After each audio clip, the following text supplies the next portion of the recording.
What's up everyone, once again your boy the Hero and welcome back to the Digital Scrub. For this series, we're going into some of the creepiest encounters people have shared online.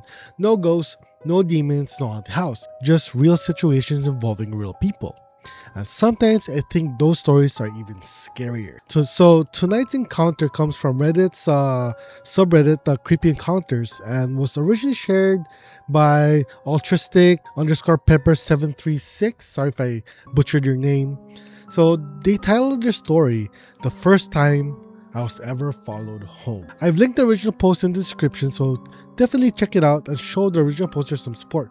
Now, I'm going to retell what happened in my own words, and trust me, this one gets uncomfortable pretty quick. Let's get into it. This happened when the original poster was young, somewhere around 7th or 8th grade. They lived in a tiny Midwestern town, and when I say tiny, we're talking about a population of roughly 500 people. It was the kind of place where everybody seemed to know everybody. The kind of town where people probably didn't think twice about letting their kids ride their bikes around. One summer evening, the OP had just finished playing a softball game. The sun was already beginning to set. People were packing up and heading home.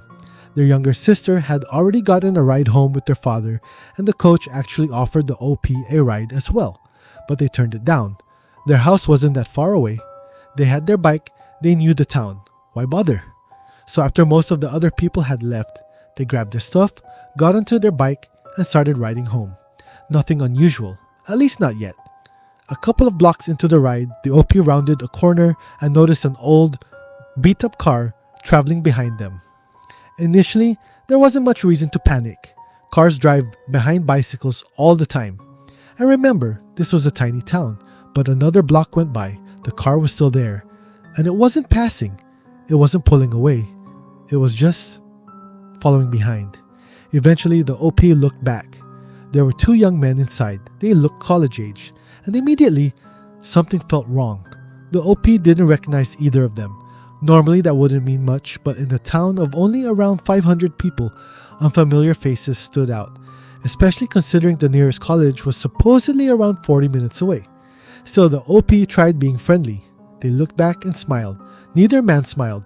Neither one looked irritated about being stuck behind someone riding a bicycle either. They just stared. And that's when the OP's instincts started telling them something wasn't right. Okay, this already where I'm getting kind of uncomfortable because think about it. If you're driving behind somebody on a bicycle and they're slowing you down, normally you're looking for an opportunity to pass them, right? Maybe you're annoyed, maybe you give them some space, but these guys apparently weren't doing any of that. They're just staying behind this kid and staring.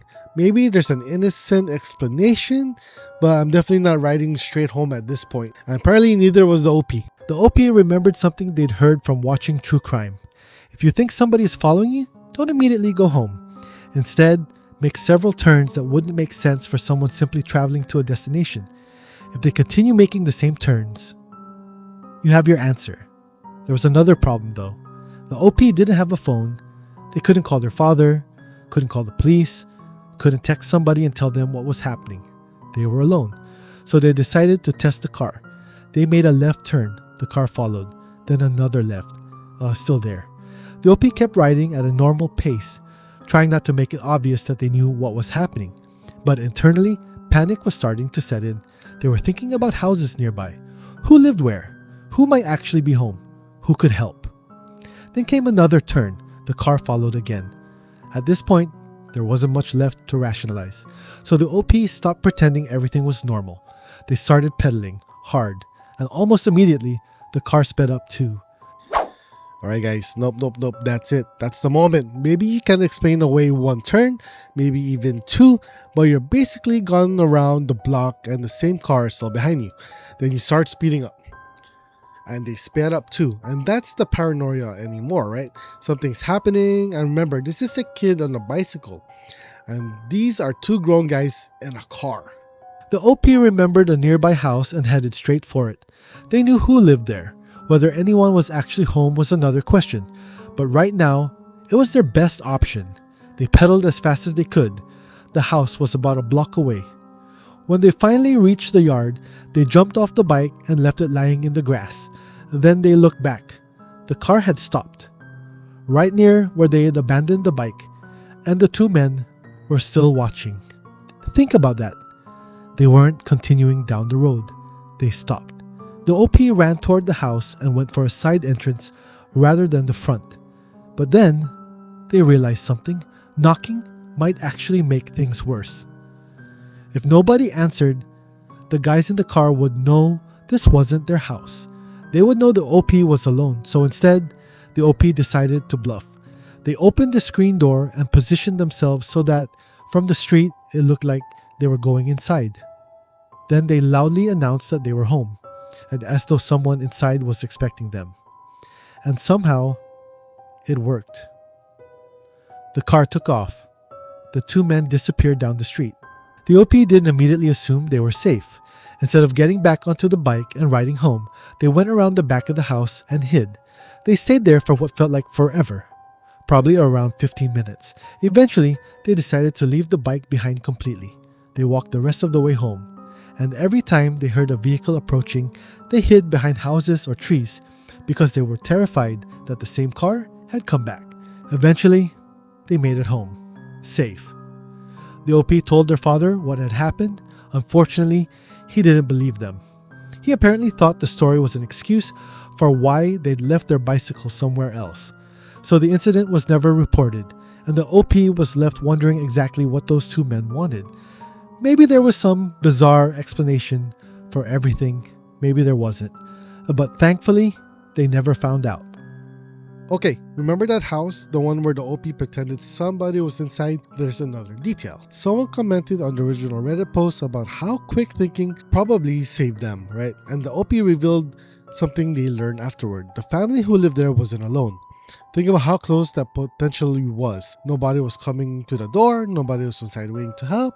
That kid opened the screen door, pretended everything was normal, and basically gambled on those two guys believing the performance. And it worked. And that's probably the part of the story that bothers me the most, because we'll never know what would have happened if those guys hadn't believed it. And that was the story, the first time I was ever followed home. Originally shared by altruistic_pepper736. Sorry if I butchered your name.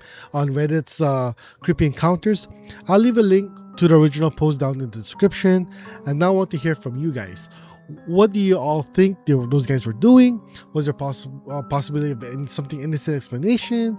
Or do you think the OP's instincts saved them from something much worse?